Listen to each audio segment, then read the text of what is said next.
कसर की अक़साम, types of fractions. आइए अब हम कसर की अक़साम को समझते हैं। हमारे पास तीन किस्म की कसरें हैं, जैसे 1/5, 2/5 और 3/5। इसलिए इन तमाम कसरों में नसब-नुमा एक जैसा ही है।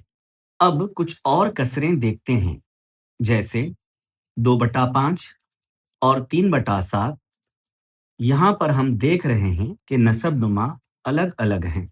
इसलिए जब नसब-नुमा मसावी होते हैं, तो क्या होता है कि कसरों का मुवाज़ना करना आसान हो जाता है। अगर आप पहली मिसाल देखते हैं और 2/5 और 3/5 लेते हैं, तो आपको मालूम हो जाएगा कि 3/5 2/5 से बड़ा है, क्योंकि अगर हम किसी चीज़ के 5 बराबर हिस्से करें और उसमें से 3 हिस्से लें, तो वो ज़्यादा होंगे, और अगर आप उन्हीं में से 2 हिस्से लें तो। लेकिन अगर अब हम दूसरी मिसाल की बात करें, जहां पर हमारे पास 2/5 और 3/7 हैं, अब यहां पर यह बताना मुश्किल है कि कौन बड़ा है। इसका मतलब है, अगर मैं एक सेब को 5 बराबर हिस्सों में काटता हूं और उसमें से 2 हिस्से खा लेता हूं, और इतने ही सेब के 7 बराबर बराबर हिस्सों में मैं 3 हिस्से खाता हूं, तो कौन सा ज्यादा होगा, ये बताना यहां पर मुश्किल है। इसलिए हम उन कसरों को यकसां और गैर यकसां कसरें कहते हैं। जिन कसरों के नसब नुमा एक जैसे होंगे वो यकसां कसरें हैं, और जिनके नसब नुमा मुख्तलिफ होंगे वो गैर यकसां कसरें हैं। अब इनके अलावा भी हमारे पास कसर की कुछ और अक़साम हैं। आइए चंद मज़ीद मिसालें देखते हैं। अब इन तस्वीरों में बने इस दायरे को देखो, ये एक रोटी है। अब अगर इस रोटी का चौथा हिस्सा दिखाना है तो उसको कैसे दिखाएंगे? 1/4। और अगर मैं उसके 2 हिस्से खाता हूं तो कैसे दिखाएंगे? 2/4। और अगर मैं 3 हिस्से खाता हूं तो उसे 3/4 लिखेंगे। और अगर मैं तमाम हिस्से खाता हूं तो मैं कहूंगा कि मैंने पूरी रोटी खा लिया, यानी 1/1 या फिर 1। अगर मैं 1 से ज्यादा खाता हूं, फर्ज करो मैंने एक पूरी रोटी खाया और दूसरी रोटी का 1/4 हिस्सा खाया, तो मैं कहूंगा 4/4, 1/4, यानी उनको जमा करने पर मैं कह सकता हूं 5/4। इसलिए अगर हम इन कसरों को देखें तो पहली 3 मिसालों में हम देख रहे हैं कि हर कसर में पूरे हिस्से में से कुछ कम है। इसीलिए इस किस्म की कसरों को हम वाजिब कसर कहते हैं।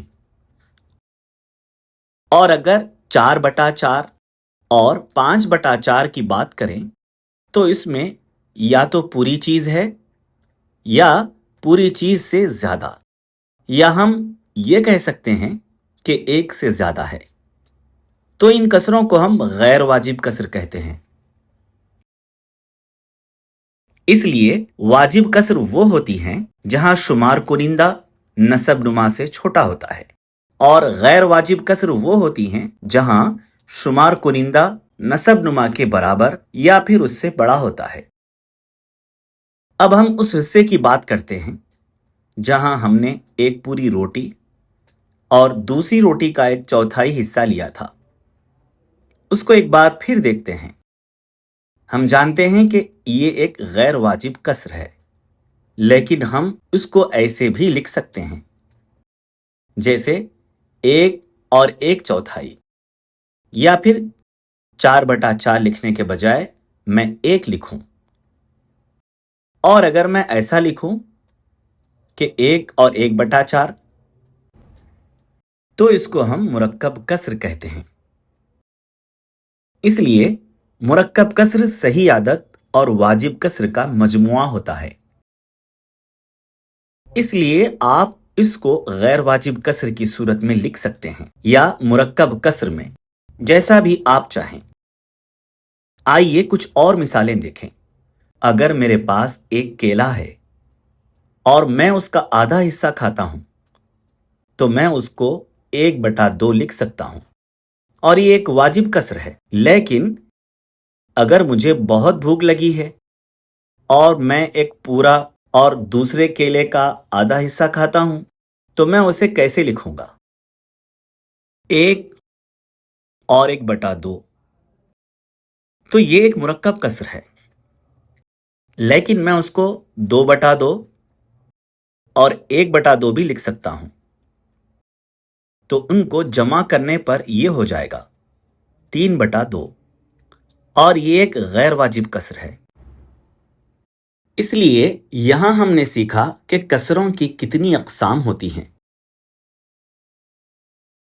اقسام میں جیسے یکساں، نسب نما اور غیر یکساں، اور اس کے بعد غیر واجب کسر اور واجب کسر، اور یہ بھی دیکھا کہ غیر واجب کسر کو مرکب کسر میں لکھا جا سکتا ہے۔